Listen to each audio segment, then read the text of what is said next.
ನಮಸ್ಕಾರ ಸ್ನೇಹಿತರೆ, welcome back to one more video of MIS Kannada. So ಇವಾಗ ನಾನು ಸೈನ್ಸ್ ಆ್ಯಂಡ್ ಟೆಕ್ದೊಂದು ವೀಡಿಯೋ ಮಾಡ್ತಾಯಿದ್ದೆ, ರ್ಯಾಪಿಡ್ ರಿವಿಷನ್.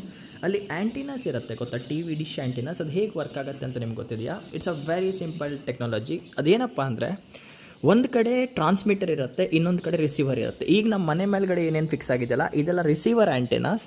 ಇದೇ ಥರ ಟ್ರಾನ್ಸ್ಮಿಟರ್ ಆ್ಯಂಟೆನಾ ಕೂಡ ಇರುತ್ತೆ. ಸೊ ಟ್ರಾನ್ಸ್ಮಿಟರ್ ಮತ್ತು ರಿಸೀವರ್ ಆ್ಯಂಟಿನ ಫ್ರೀಕ್ವೆನ್ಸಿನ ಸ್ಯಾಟಲೈಟ್ ಜೊತೆ ಒಂದ್ಸಲ ಮ್ಯಾಪ್ ಮಾಡ್ಕೊಳ್ತಾರೆ. ಆಕಾಶದಲ್ಲಿ ಸ್ಯಾಟಲೈಟ್ಸ್ ಮೂವ್ ಆಗ್ತಿರತ್ತಲ್ವ. ಸೊ ಈ ಆ್ಯಂಟೆನಾದು ಫ್ರೀಕ್ವೆನ್ಸಿ ಏನಿದೆ ಅದು ಸ್ಯಾಟಲೈಟ್ ಜೊತೆ ಮ್ಯಾಪ್ ಆಗುತ್ತೆ. ಇದಾದಮೇಲೆ ಏನಾಗುತ್ತೆ, ಅಲ್ಲಿಂದ ಸೆಂಡರ್ ಆ್ಯಂಟಿನಾಸಿಂದ ಫ್ರೀಕ್ವೆನ್ಸಿನ ಆಕಾಶಕ್ಕೆ ಸೆಂಡ್ ಮಾಡ್ತಿರ್ತಾರೆ. ಅದನ್ನು ಅಲ್ಲಿರುವಂಥ ಸ್ಯಾಟಲೈಟ್ ಈ ಕಡೆ ಪಾಸ್ ಮಾಡ್ತಿರ್ಬೇಕಾದ್ರೆ ಈ ರಿಸೀವರ್ ಪ್ಲೇಟ್ ಮೇಲೆ ಹೊಡೆಯುತ್ತೆ. ತಟ್ಟೆ ಥರ ಕಾಣುತ್ತಲ್ವ, ಆ ರಿಸೀವರ್ ಪ್ಲೇಟ್ ಕಂಟಿನ್ಯೂಸ್ ಆಗಿ ಸಿಗ್ನಲ್ಸ್ನ ತಗೊಂಡು ಅದನ್ನು ರಿಫ್ಲೆಕ್ಟ್ ಮಾಡುತ್ತೆ. ನೆನ್ಪಿಟ್ಕೊಳ್ಳಿ, ಅಬ್ಸಾರ್ಬ್ ಮಾಡಲ್ಲ, ರಿಫ್ಲೆಕ್ಟ್ ಮಾಡುತ್ತೆ.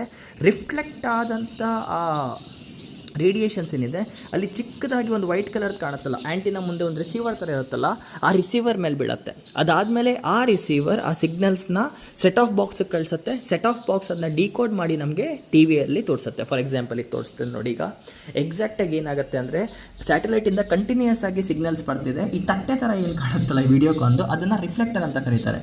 ಆ ಸಿಗ್ನಲ್ಸ್ನ ಅದು ರಿಫ್ಲೆಕ್ಟ್ ಮಾಡಿದಾಗ ಅದ್ರ ಮುಂದೆ ಮೈಕ್ ಥರ ಇಟ್ಟಿರುವಂಥ ರಿಸೀವರ್ ಮೇಲೆ ರಿಸೀವ್ ಆಗುತ್ತೆ. ಆ ರಿಸೀವ್ ಆಗಿರುವಂಥ ಸಿಗ್ನಲ್ಸ್ನ ಈ ಕೇಬಲ್ ಥ್ರೂ ಪಾಸ್ ಮಾಡಿ ಸೆಟ್ ಆಫ್ ಬಾಕ್ಸಿಗೆ ಕೊಟ್ಟು, ಸೆಟ್ ಆಫ್ ಬಾಕ್ಸಲ್ಲಿ ಡಿಕೋಡ್ ಮಾಡಾದ್ಮೇಲೆ ವಿಡಿಯೋನ ಆಕ್ಸೆಸ್ ಮಾಡಿ ಮತ್ತೆ TVಯಲ್ಲಿ ಪ್ಲೇ ಆಗುತ್ತೆ. It is a wireless communication ನೆನ್ಪಿಟ್ಕೊಳ್ಳಿ.